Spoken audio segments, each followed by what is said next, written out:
আজকে আমরা গত ক্লাসের যে বাকি লেকচারটুকু ছিল সেটাই আসলে দেখব। তো চলো দেখা যাক। আমাদের যে ইয়েটা ছিল সেটা হচ্ছে আমরা পড়ছিলাম ডিরেক্ট ডাই। তো ডিরেক্ট ডাই এর আমরা যতদূর পড়েছিলাম তারপর থেকে আসলে পড়তে হবে। তো যেটা মনে পড়ে যে আমাদের প্রথমে এগুলো হয়ে গেছিল, পরবর্তীতে মেকানিজম দেখেছি, শেষের দিকে যে প্রবলেমটা ছিল সেটা হচ্ছে ফ্যাক্টরস গুলো আলোচনা হয়েছে, আমরা আবার করব। তো তারপরে যে ফ্যাক্টরস গুলো ছিল সেটা হচ্ছে যে ট্রিটমেন্ট, আফটার ট্রিটমেন্ট সম্পর্কে আজকে আলোচনা করব। তো প্রথমেই যদি আমরা বলি যে যেহেতু আমাদের ডিরেক্ট ডাই এর কালার ফাস্টনেসটা খারাপ, কেন খারাপ সেটা আমরা জানি। যেহেতু এটা কি হচ্ছে দ্রুত প্রবেশ করতে পারে যেরকম, এবং সেরকম বেরিয়ে যেতে পারে, কারণটা হচ্ছে তার ছোট স্ট্রাকচারের জন্য, এবং একই সাথে এটা প্রচুর ওয়াটার সলিউবল। সেই কারণে যেটা হচ্ছে যে এটা আসলে ফাইবারের ভিতরে সেভাবে থাকছে না, বা বন্ড যেটা তৈরি করছে সেটা হাইড্রোজেন বন্ড তৈরি করছে এবং ভ্যান্ডার ওয়ালস ফোর্স তৈরি করছে, যার কারণে, এবং বন্ধনটাও অপেক্ষাকৃত কম শক্তিশালী, যার কারণে আমাদের এই যে ডাই ওয়াশ ডাইং করার পর যে চলে যাওয়ার প্রবণতাটা সেটা দেখা দিচ্ছে। তো এটার আফটার ট্রিটমেন্টটা আমাদের সেজন্য করতে হবে যে ডাইং করার পর যেন ডাইটা চলে না যায়, সেই জন্য আফটার ট্রিটমেন্টটা করতে হবে। তো আফটার ট্রিটমেন্টের জন্য আমাদের যেটা প্রয়োজন বিভিন্ন প্রকার টেকনিক। তো সেই টেকনিক গুলো সম্পর্কে আমরা আলোচনা করব যে কালারটা ফেব্রিকের গায়ে লাগবে কিন্তু সেখান থেকে উঠে চলে যাবে না। সো সেই টেকনিক গুলোর ভিতরে যদি আমরা বলি যে আমাদের প্রথমের দিকে এখানে কি বলবো, treatment with the metal salt, কিছু মেটাল সল্ট আছে সেটা দিয়ে আমরা করতে পারি। Treatment with formaldehyde, diazotization and development, and coupling with diazotize base is treatment with cationic dye fixing agent, topping with basic dye and treatment with resin. তো মোটামুটি এই যে ট্রিটমেন্ট প্রসিডিউর গুলি, এগুলো সম্পর্কে আজকে আমরা আলোচনা করব। যেন যে উদ্দেশ্যটা কি, উদ্দেশ্যটা হচ্ছে ফাইবার থেকে যে সমস্ত ডাই, অর্থাৎ ওয়াশ ফাস্টনেস থেকে শুরু করে ধরে নিলাম অন্য ওয়াশ ফাস্টনেস গুলো খারাপ, তো যেই খারাপ হওয়ার পেছনে কারণ আমরা জানি, তো সেটাকে এখন প্রতিকার করব বা কিছু টেকনিক অবলম্বন করে সেটাকে ভালো করার চেষ্টা করব।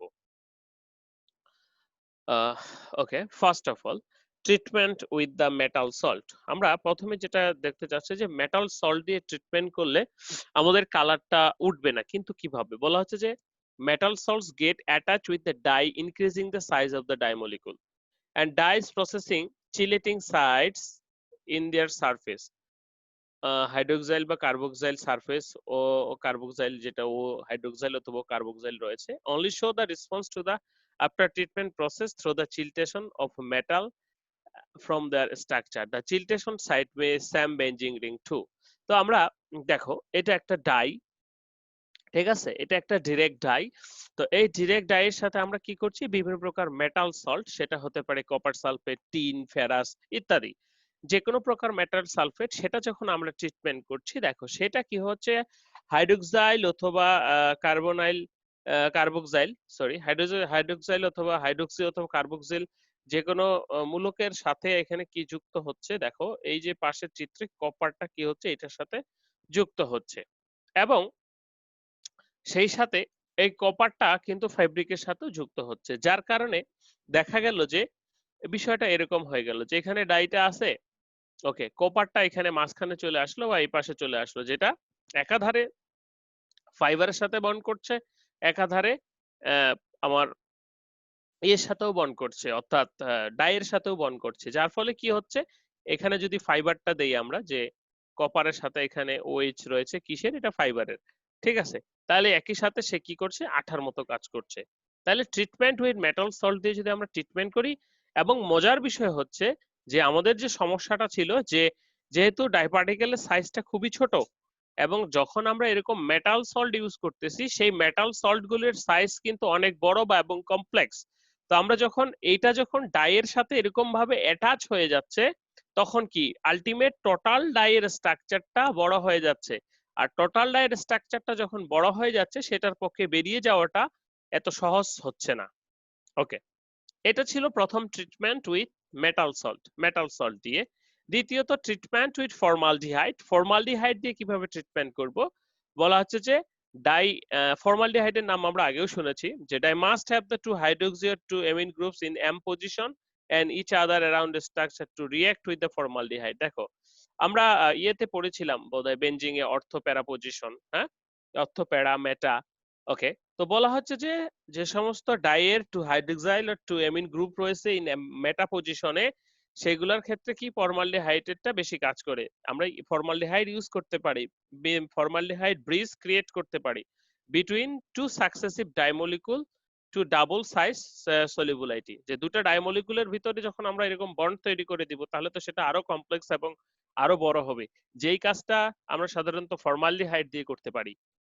আমাদের উদ্দেশ্য হচ্ছে ডাইটা যেন ফেব্রিক থেকে বেরিয়ে না আসে। তো ডাইটা ফেব্রিক থেকে বেরিয়ে আসার একটা কারণই হচ্ছে কিন্তু যে ডাইটা ছোট, সেজন্য বেরিয়ে আসে। তাহলে আমরা যদি ডাইয়ের সাইজটাকে বড় করে দেই, তাহলে সেটা আর বেরিয়ে আসবে না। সেই মেকানিজম আমরা ইউজ করছি। তো এখানে আমরা দেখতে পাচ্ছি দুটো ডিরেক্ট ডাই। তো যেই দুটো ডিরেক্ট ডাইয়ের সিম্পল এবং নিজস্ব স্ট্রাকচার খুবই ছোট, যখন আমরা এখানে ফর্মালডিহাইড ইউজ করছি, ফর্মালডিহাইড ইউজ করার ফলে কি হচ্ছে, যে দুই ডাইটা আছে সে দুই ডাইটা এখানে কমপ্লেক্স ফর্ম করছে, কমপ্লেক্স ফর্ম করে দুটো একসাথে হয়ে যাচ্ছে, তখন কি তাহলে ডাবল স্ট্রাকচার হয়ে গেল। এখন যখন বড় স্ট্রাকচার হয়ে গেল, তখন সেই ডাইটা বেরিয়ে আসতে পারবে না সহজে। এটা ছিল আমাদের দ্বিতীয় পদ্ধতি। তৃতীয় পদ্ধতি ডাইজোটাইজেশন এন্ড ডেভেলপমেন্ট। দেখো ডাইজোটাইজেশন এবং ডেভেলপমেন্ট আমরা এজোডাইসের ক্ষেত্রে সাধারণত এই বিক্রিয়াটা ইউজ করা হয়। এখানে একটু বলার আছে, যদি একটু লিটারেচার দেখি, যে বলা হচ্ছে যে ডাই প্রসেসিং উইথ NH2 যেটা group amine group in p para position with azo group undergo with the treatment, বলা হচ্ছে when dyed cotton is passed through the diazotized batch, the dye is diazotized if the fluid by the coupling developer phenol, vitol, resol, amphenol, amine, etc. on the coupling। দেখো বিষয়টা বোঝা যাচ্ছে না, clear হচ্ছে না তোমাদের কাছে, আমি আর একটু ক্লিয়ার করার চেষ্টা করি।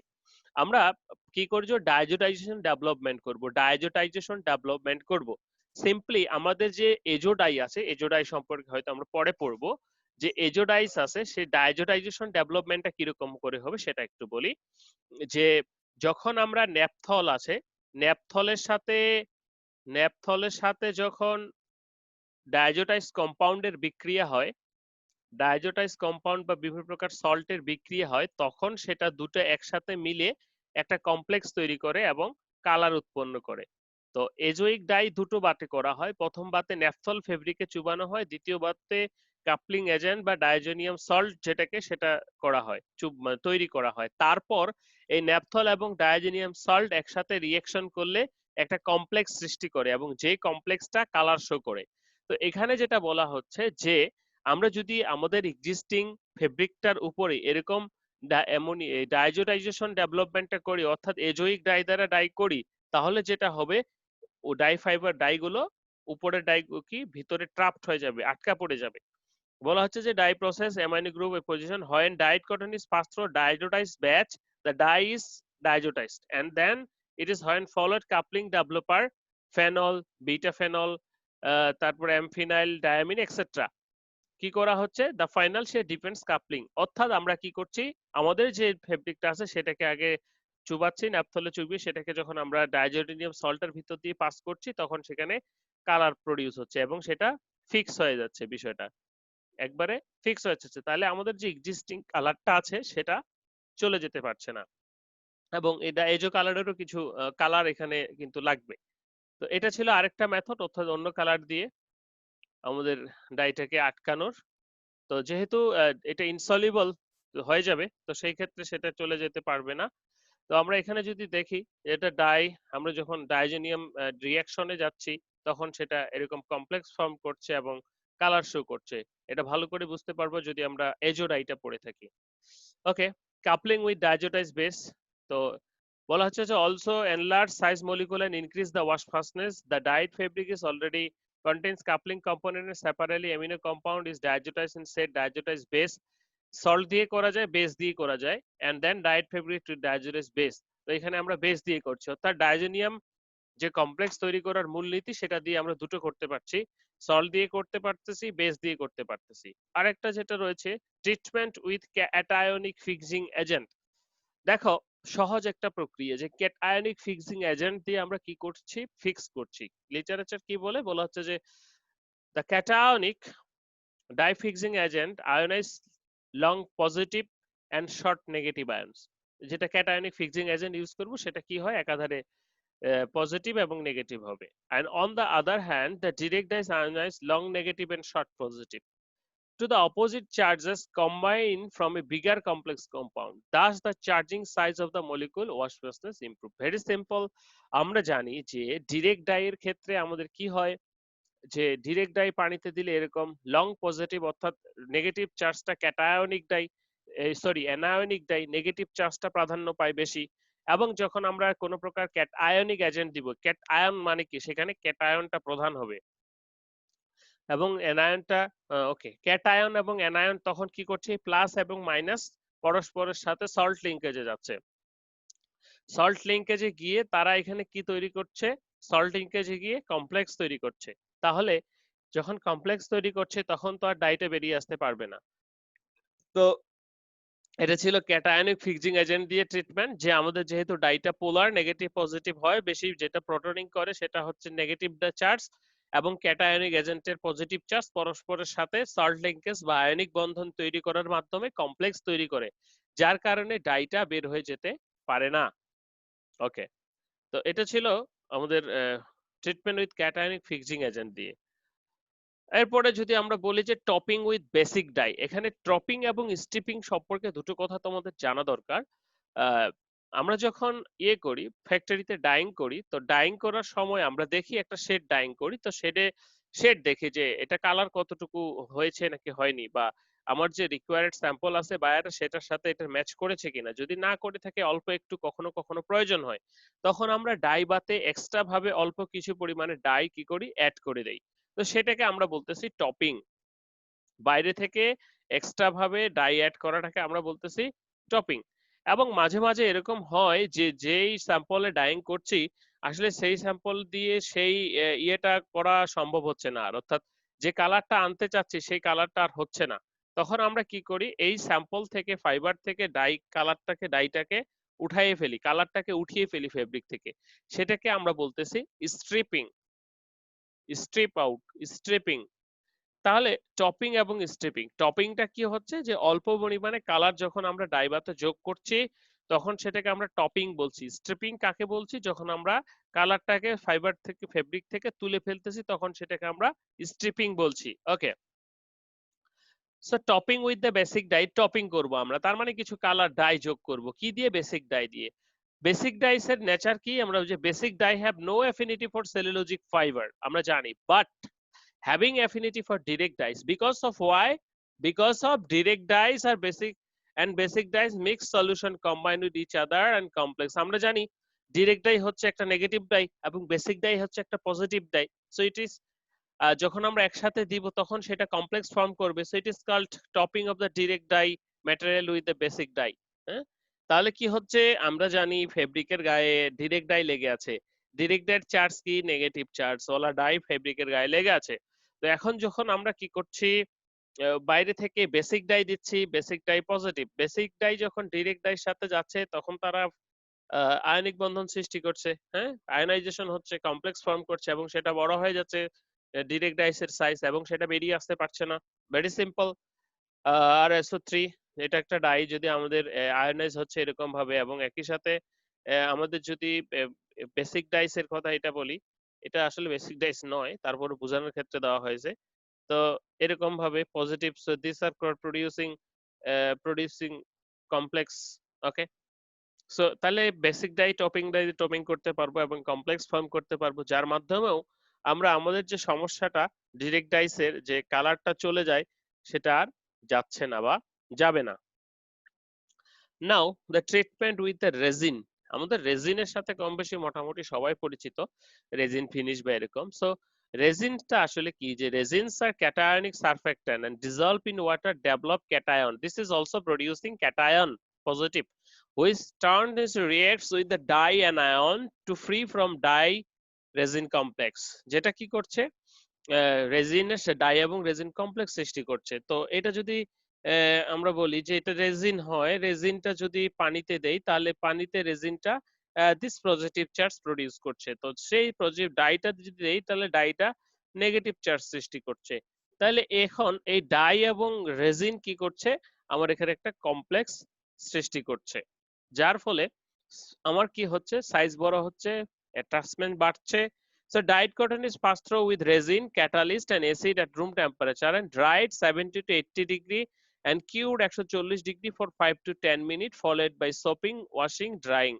And sun commonly resin আর যেমন ফাইব্রোফিক্স, লায়োফিক্স এটসেট্রা। তাহলে রেজিন দিয়ে আমরা যেটা করছি সেটাও হয়তো বুঝতে পেরেছি যে কি হচ্ছে, যেহেতু রেজিনটা ক্যাটায়নিক এবং ডাইটা অ্যানায়নিক, সেই ক্ষেত্রে আমাদের ফিক্সিংটা কিন্তু হয়ে যাচ্ছে। ওকে,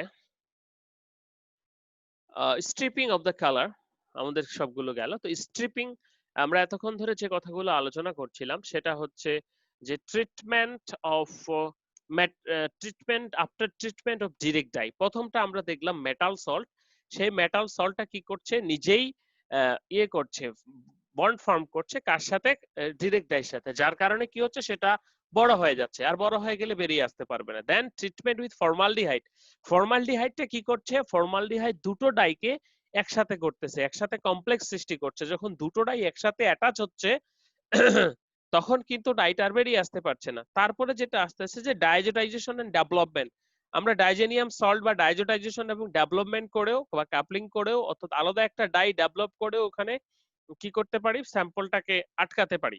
তারপর ডাইজোটাইজ বেস, একই কথা। Treatment with cationic dye fixing agent, আমরা ডাই ফিক্সিং এজেন্ট ইউজ করতে পারি, ক্যাটায়নিক অর্থাৎ সল্ট লিঙ্কেজ তৈরি করছে। বেসিক ডাই একই ঘটনা, একই মেকানিজমে কাজ করছে। রেজিন একই মেকানিজমে কাজ করছে। তো উদ্দেশ্য হচ্ছে ডাই বের হওয়া যাবে না, তাহলে ডাইকে হয় ডাইয়ের ফাইবারের সাথে ইন্টারাকশন বাড়াতে হবে, অথবা যে ডাইটা ফেব্রিকের ভিতরে প্রবেশ করেছে সেই ডাইটার সাইজ বাড়াতে হবে। সাইজ বাড়াতে পারলে তো আর সে বেরিয়ে আসতে পারবে না। ওকে, নাও স্ট্রিপিং অফ কালার, বলা হচ্ছে স্ট্রিপিং অফ কালারটা কি, একটু আগেই যে কথাগুলি বললাম যে বলা হচ্ছে if the textile goods become uneven dyeing and unsuitable using color has to be distorted and this process is called stripping, অর্থাৎ তুলে ফেলাকে আমরা স্ট্রিপিং বলছি। একটা শেড ডাইং করার পর সেটা থেকে কাপড় থেকে তুলে ফেলাকে আমরা স্ট্রিপিং বলছি। so the color can be usually removed by boiling with sodium hydrosulfide and bleaching with solution sodium hypochlorite containing 1 per gram and viable and boiling % sodium acetic acid. অর্থাৎ এখন কথা হচ্ছে তোমার কাপড় থেকে তুমি কালার উঠাবা কিভাবে, তাহলে কাপড় থেকে কালার উঠাইতে গেলে ডিরেক্ট ডাই এবং ফাইবারের ভিতরে যে বন্ড, হাইড্রোজেন বন্ড, সেটাকে ভাঙতে হবে, তাই না? তো সেটাকে ভাঙার জন্য আমরা যে সমস্ত কেমিক্যাল গুলো ইউজ করি, সোডিয়াম হাইড্রোসালফাইড ইউজ করি, যে আমরা যখন বয়েলিং টেম্পারেচারে সোডিয়াম হাইড্রোসালফাইড অথবা সোডিয়াম হাইড্রোক্লোরাইড, হ্যাঁ, 1-2 গ্রাম পার লিটার ইউজ করে সেটাকে বয়েলিং করলে সোডিয়াম ক্লোরাইড দিলে সেটা চলে যায় বা উঠে চলে যাবে। পিএইচটা 3 থেকে 4 রাখতে হবে। এইরকম কন্ডিশনে যদি আমরা ডিরেক্ট ডাই দিয়ে কোনো স্যাম্পলকে, ডাইং করা স্যাম্পলকে ট্রিটমেন্ট করি তাহলে সেটার কালারটা উঠে চলে যাবে। সেটাকে আমরা বলতেছি স্ট্রিপিং অফ দ্য কালার। ওকে, আজকের লেকচার সম্ভবত এখানেই শেষ। আমাদের যে আলোচ্য বিষয়টুকু ছিল সেটুকু ছিল এইটুকু। আমি প্রথম থেকে গত ক্লাসে যারা মিস করেছে বা সবার জন্য প্রথম থেকে আরেকবার ইয়ে করছি, রিভিউ করছি। তো আজকে জি আমরা স্যার। যেটা পড়ছিলাম সেটা হচ্ছে ডিরেক্ট ডাই। তো ডিরেক্ট ডাইয়ের নাম শুনে কিন্তু আমরা বুঝতে পারতেছি যে ডাইটা কি ডিরেক্টলি প্রবেশ করবে, অর্থাৎ কোনো সমস্যার সৃষ্টি করে না সাধারণত। তো ডিরেক্ট ডাই স্যার, আমরা যদি বলি যে water soluble die, sulphonic acid group, তো ডিরেক্ট ডাই বলার কারণ হচ্ছে উইদাউট এনি নেসেসারি, মানে লাগবে এরকম নয়, কোনো কেমিক্যাল ছাড়াই কিন্তু এই ডিরেক্ট ডাইটা সহজেই ফাইবারের ভিতরে প্রবেশ করে, এবং যেহেতু সাইজ ছোট, যেরকম সহজে প্রবেশ করে ঠিক সেরকমই কিন্তু বের হয়ে আসে। ওকে, তো ডিরেক্ট ডাইয়ের কিছু ক্রাইটেরিয়া রয়েছে, যেমন স্ট্রাকচার। হ্যাঁ, যে স্ট্রাকচার সেটা হচ্ছে প্রায় 70% ডিরেক্ট ডাইস এর এজো স্ট্রাকচার, সেটা আমরা প্রথম দিন আলোচনা করেছিলাম। ঠিক আছে, মেজরিটি এজো, এজো কি এনএন, আর যে আমরা যে ক্রোমোফোরটা সম্পর্কে পড়েছি সেটা, এছাড়াও আরো অন্যান্য ক্রোমোফোর রয়েছে। তারপরে যদি আমরা বলি আয়নিক নেচার, এটার আয়নিক নেচার অ্যানায়নিক, মানে হচ্ছে এটা পানিতে গেলে নেগেটিভ চার্জ দিবে, অর্থাৎ এখানে নেগেটিভ চার্জটার প্রাধান্য বেশি।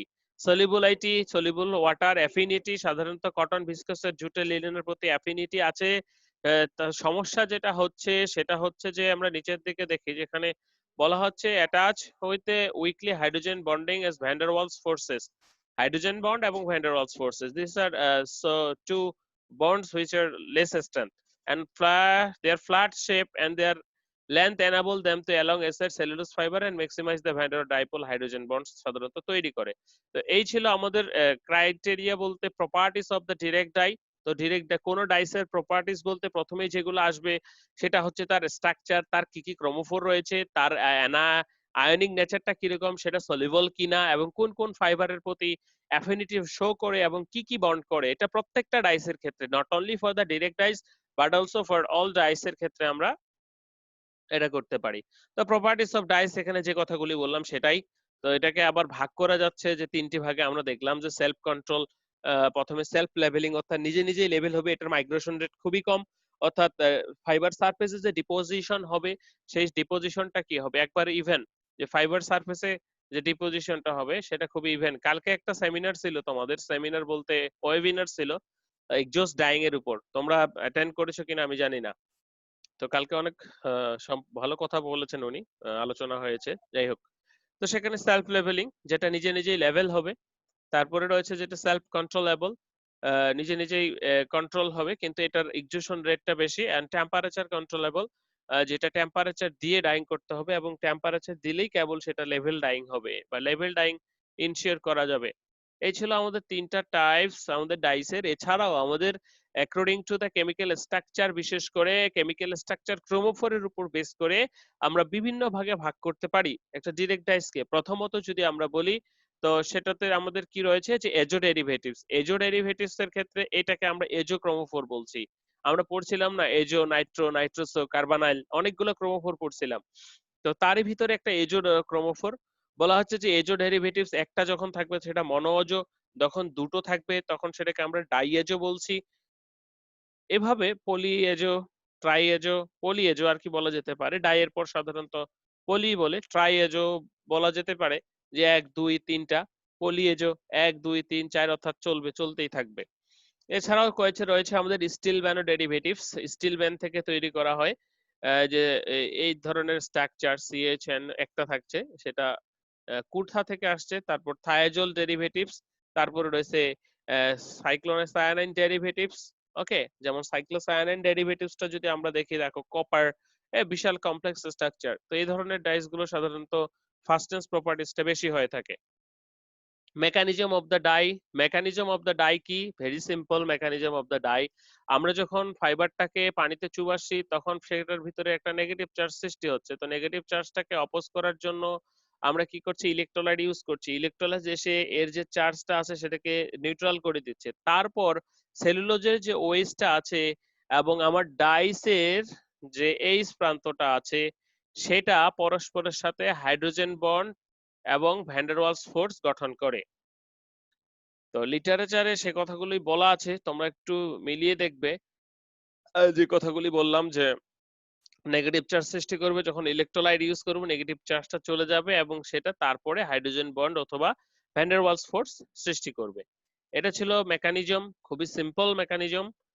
ওকে, তো আমরা এখানে একটা রেসিপি দেখতে পাচ্ছি, মোটামুটি একটা রেসিপি। এটাই যে 100% ডাইং করার সময় ইউজ করতে হবে এমনটা নয়, কারণ অবস্থানকাল পাত্রভেদে ডাইং এর সময় আমরা রেসিপি সাধারণত চেঞ্জ করে থাকি। তবে মোটামুটি এটা ইউজ করা হয়, যেমন ডাইস্টাপ 2%, অর্থাৎ এটা শেডের উপর ডিপেন্ড করে, sodium carbonate, whiting agent, salt, TROL etcetera.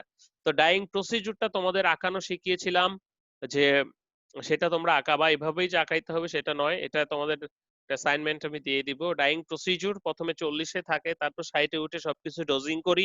Dosing করার পর আমরা 90-তে উঠাই বা 100-এ উঠাই সাধারণত। তো 90 এবং 100-এ উঠানোর সময় আমরা সল্ট দিব 2 ভাগে। সল্ট দেওয়ার পর সেখানে কি করব, 1 ঘন্টা চালাবো। 1 ঘন্টা চালানোর পর আমরা সেটাকে ডাউনওয়ার্ড করে শেড মিলে গেলে নামাবো। নামানোর পর সেটাকে ওয়াশ করে নেক্সট প্রসিডিউরে চলে যাব। হট ওয়াশ এবং কোল্ড ওয়াশ সাধারণত দেওয়া হয় থাকে। হট ওয়াশ 90 বা 80-তে, কোল্ড ওয়াশ 40 ডিগ্রি সেন্টিগ্রেডে। তো এখানে আপনার এখানে কিছু ফ্যাক্টরস রয়েছে, যেমন ফ্যাক্টরস গুলি আমরা টেম্পারেচার, যে টেম্পারেচার দিলে আসলে ডাইং রেটটা বাড়ে কিন্তু একটা সার্টেন টাইম পর্যন্ত। তারপরে পিএইচ কত রাখবো, এখানে সাধারণত অ্যালকালাইন পিএইচটা দরকার হয়। ইলেক্ট্রোলাইট দিলে সাধারণত কি হবে যে নেগেটিভ চার্জ সেটা চলে গিয়ে এক্সিউশন রেটটা বাড়বে ডাইয়ের। একাধারে যেটা রয়েছে liquid ratio, influence of the liquid ratio, যে বেশি লিকুইড রেশিও দিলেই যে বেশি ভালো ডাইং হবে বিষয়টা এমন নয়। যে দেখা গেছে যখন কম আমরা চিত্র গ্রাফে যেটা দেখতে পাচ্ছি যে কম 1:1 লিকুইড রেশিও, অর্থাৎ যখন কম লিকুইড রেশিও থাকছে তখন কিন্তু ডাইং এক্সিউশন পার্সেন্টেজটা বেশি। কালকে যে যিনি এসেছিলেন ওয়েবিনারে তিনি কিন্তু বলেছিলেন যে তারা ফ্যাক্টরিতে অলরেডি 1:4 ইউজ করে থাকে। 1:4, can you imagine the situation? আমরা নরমালি ফ্যাক্টরিতে সকল ফ্যাক্টরি যেটা ডাইং করে থাকে সেটা হচ্ছে 1:9 or 1:10, 1:7, 8 এরকমের ডাইং করে থাকে। তো আমরা ল্যাবে যেটা ডাইং করি 1:20 বা 50 এরকম ডাইং করে থাকি। টাইম, অবশ্যই টাইম ইম্পর্টেন্ট। স্যাচুরেশন পর্যন্ত সে ডাইটা নিবে, এরপর সে আসলে ডাই নিবে না, তারপর সে আস্তে আস্তে নিচের দিকে লোয়ার কার্ভের দিকে চলে যাবে। তো সেজন্য আমরা মোটামুটি 1 ঘন্টা এরকম ডাইং করে থাকি। অ্যাফিনিটি অফ দ্য ডাই, সাধারণত সেলুলোজ ফাইবারের প্রতি অ্যাফিনিটি রয়েছে, এছাড়াও cellulose fibre, protein fibre dyeing করা যেতে পারে। কেন এটাকে সো-কল্ড বলা হয়? কারণটা হচ্ছে যে এটা সেলুলোজের প্রতি সাবস্টেন্টিভিটি সেলুলোজিক ফাইবারের প্রতি শো করে এবং ভেরি ইজিলি এটাকে ডাইং করা যেতে পারে। সেজন্য সেটাকে ডিরেক্ট ডাইকে সো-কল্ড বলা হয়। তারপরে যদি আমরা বলি যে উম কি factors related to the die, pH থাকছে 9 থেকে 10, টেম্পারেচার। এই ফ্যাক্টরস গুলো কি, পিএইচ যদি অ্যাসিডিক হয় তাহলে তো আর ডাইং হবে না। কারণ ডাই মলিকিউল গুলোর নেচারটাই হচ্ছে সে অ্যালকালাইন মিডিয়ামে কাজ করবে বা মুভ করবে। ঠিক আছে? টেম্পারেচার 50, 85 থেকে 90, এই লো টেম্পারেচারে এক্সিউশন হবে কিন্তু সেভাবে হবে না। কারণ যদি সেটা গতিশক্তি প্রাপ্ত হবে ইত্যাদি অনেকগুলো ফ্যাক্টর থাকে। তো এখানে কিছু কমার্শিয়াল ট্রেড নেম রয়েছে যেটা আমরা দেখতে পাচ্ছি যে Durazol, solar etcetera. After treatment, যেটা সম্পর্কে আমরা এখনই আলোচনা করলাম, যে after treatment with metal salt, formaldehyde, diazotization development etcetera, সে কথাগুলোই আজকের লেকচারে স্ট্রিপিং অফ দ্য কালার। তো আজকের লেকচারে আর তেমন কিছু নেই। ধন্যবাদ।